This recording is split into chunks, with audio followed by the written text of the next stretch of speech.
엄마 그러면 뭐가 먼저 떠오르세요? 잔소리하는 존재, 불쌍한 존재, 애증의 존재죠. 그리고 내가 어려울 때 정말 뒤에서 나를 위로해주는 그런 존재, 감사함을 느낄 수밖에 없는 그런 존재이기도 합니다. 우리가 엄마한테 잘하고 싶죠. 그런데 다 잘 못하잖아요. 저도 잘 못해요. 엄마에게 어떻게 좀 우리가 신경을 덜 쓰고도 사랑을 전할 수 있을까? 그 방법을 찾아낼 수 있어요. 오늘 제 영상에 여러분들이 엄마에게 직접적인 그런 사랑을 잘 실행할 수 있는 아주 중요한 하나의 출발 지점이 될 겁니다.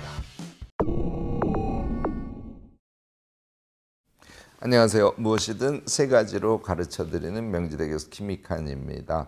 오늘은 우리 항상 마음에 사무치죠? 엄마 이야기를 조금 나눠보려고 해요. 무슨 얘기냐면 엄마 사실 애증의 존재죠. 잘 생각해보면 그래요. 그리고 잘못 생각하면 나는 정말 엄마한테 감사를 느끼는데 우리가 너무너무 효도를 안 하고 있어. 그래서 자꾸 죄의식을 느끼게 하는 그런 존재이기도 합니다. 오늘 여러분들께 제가 말씀드리려고 하는 것은 엄마가 어떤 존재인지를 같이 한번 생각을 해보자고요. 존재성을 한번 생각을 해보고 그러면 엄마에게 어떻게 좀 우리가 신경을 덜 쓰고도 사랑을 전할 수 있을까? 그 방법을 찾아낼 수 있어요. 오늘 엄마를 사랑하는 법에 대해서 같이 이야기를 나눠보려고 합니다.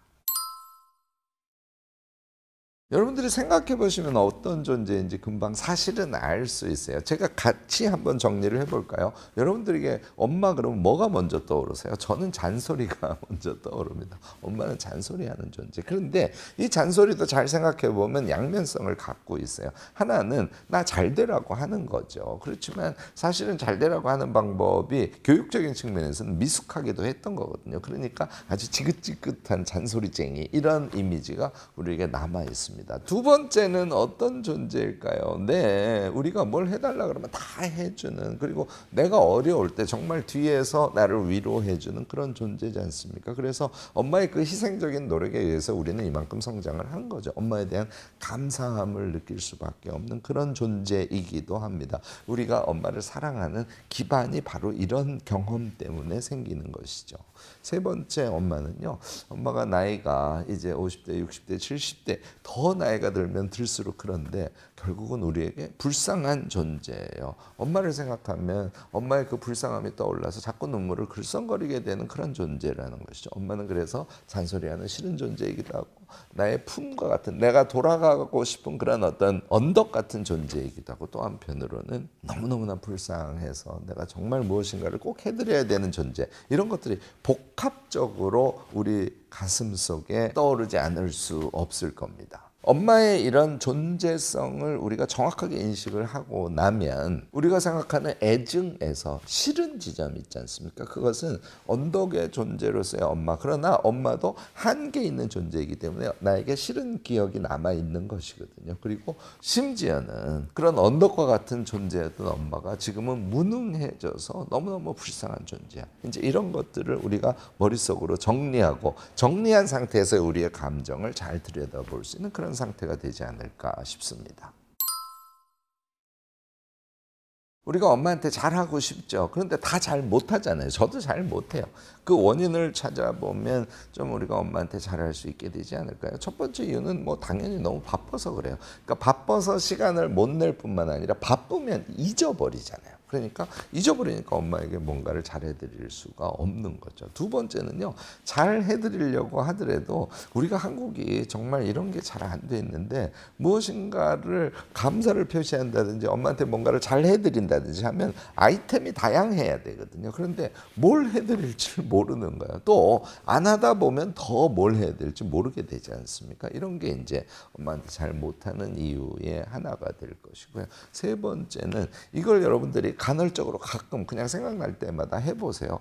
보통 어떤 반응이 올까요? 아, 괜찮아, 나는 뭘 이런 걸 비싼 걸 사왔니 뭐 등등 이렇게 자꾸 반응을 하시니까 뭔가를 잘 해드리고도 속으로 기분이 안 좋은 거예요. 이런 게 반복되면 당연히 엄마한테 잘 못하게 되죠. 시간 없죠. 자꾸 잊어버리죠. 뭔가를 해도 엄마의 반응이 시큰둥하죠. 게다가 구체적인 방법이 별게 떠오르지 않죠. 이러면 우리가 엄마한테 잘할 수가 없는 거예요. 저나 여러분들 그런 상태에 우리가 빠져서 결국은 지금도 엄마한테 잘 못하면서 죄스러움을 계속 마음속에 품고 그렇게 살아가게 되는 거죠. 네, 지금까지 얘기를 쭉 우리가 해보니까 우리 마음속에 엄마에 대한 사랑은 사랑대로 확인이 되고 그럼에도 불구하고 잘 못하는 자기가 발견이 되고 요컨대 마음과 실행에 모순이 존재한다는 걸 우리가 확인할 수 있었을 겁니다. 예를 풀려면은 우리가 어떻게 행위할 수 있는지 그 행위의 속성을 한번 생각해 보시는 게 또 중요합니다. 첫 번째는요, 일단 예측이 가능해야 돼요. 예측이 가능하면 시간 예측도 가능하기 때문에 우리가 그것을 시간이 없다고 하지 못하는 그런 상황은 발생하지 않을 수 있겠죠. 요컨대 계획을 세우면 할 수 있는 거예요. 두 번째는 아이템에 대한 기획성이 있어야 돼요. 이게 평상시에 우리가 이제 잘 안 되니까 우리 엄마는 뭘 해주면 엄청 좋아해 하는 것을 적어도 3가지, 5가지 정도는 여러분들이 미리 좀 정리를 해보고 계시는 게 아주 필요합니다. 이게 되면 훨씬 실행하기가 쉬워지고요.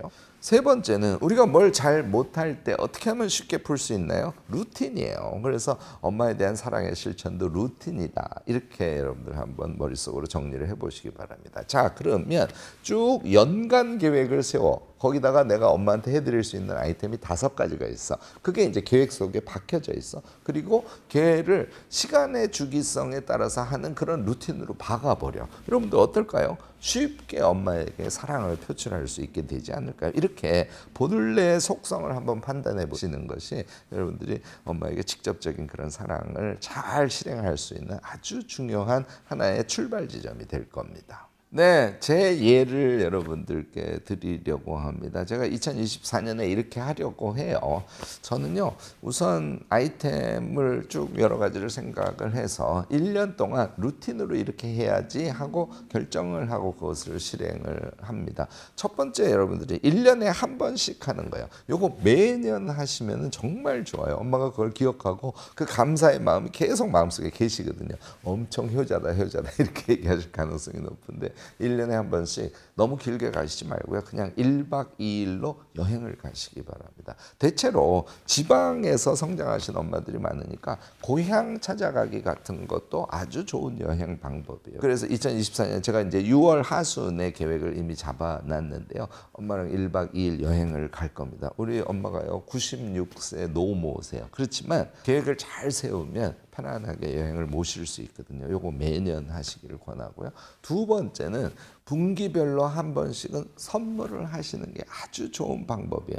이거 정말 좀 죄송스러운 얘기지만 우리가 최소 수준의 경제력이 될 경우에는 꼭 선물이라는 게 비싸야 되는 것 아니거든요. 그러면 분기별로 한 번씩 엄마에게 선물하는 건 가능합니다. 과일 바구니 그냥 갖다 드리는 것도 선물이지만 조금 생각해 보면 저희 어머니는 연세가 96세인데도 스카프를 엄청 좋아해요. 이거 우리 자꾸 생각해 보면 엄마가 뭘 좋아하는지 알 수 있거든요. 그래서 1년에 4번 하는 선물의 종류를 평상시에 아이디어가 떠올랐을 때 자꾸 적어 놓으시고요. 그래서 1월, 4월, 7월, 10월 이렇게는 엄마에게 선물을 한다고 생각을 하셔도 좋고요. 아니면 무슨 크리스마스라든지 신정이라든지 이런 거 있지 않습니까? 뭐 이런 것을 중간에 같이 껴도 좋다고 생각합니다. 근데 저는 이벤트가 없을 때 선물하면 훨씬 더 좋아하세요. 그래서 이벤트가 있는 날은 뭐 조금 용돈을 드리는 정도로 하시고 4번은 여러분들이 아이템을 정해서 선물을 하는 것을 매년 반복적으로 해보시기 바랍니다. 마지막 3번째 요거는 어찌 생각하면 되게 어려울 수도 있는데요. 이것을 루틴으로 확 박아 놓지 않습니까? 생각보다 어렵지 않아요. 한 달에 한 번씩 식사하는 거예요. 요거는요. 몇째 주 수요일 저녁 식사는 내가 엄마한테 가서 외식을 시켜드릴까 이렇게 생각하시면 돼요. 몇째 주 토요일 점심을 엄마랑 같이 할까 이렇게 정하시면 됩니다. 자, 여러분들이 이제 상상해 보세요. 지금 제가 말씀드린 주기적으로 연 단위, 분기 단위, 월 단위로 하시는 것을 정했어요. 그것을 연간 계획표에다가 일정에다가 구체적으로 박아놔 보시기 바래요. 그걸 실행하는 게 힘들까요? 아니에요. 힘들지 않아요. 사실 그다지 힘들지 않게 우리가 엄마에게 사랑을 표현하는 것인데 그 효과는 너무너무나 좋아요.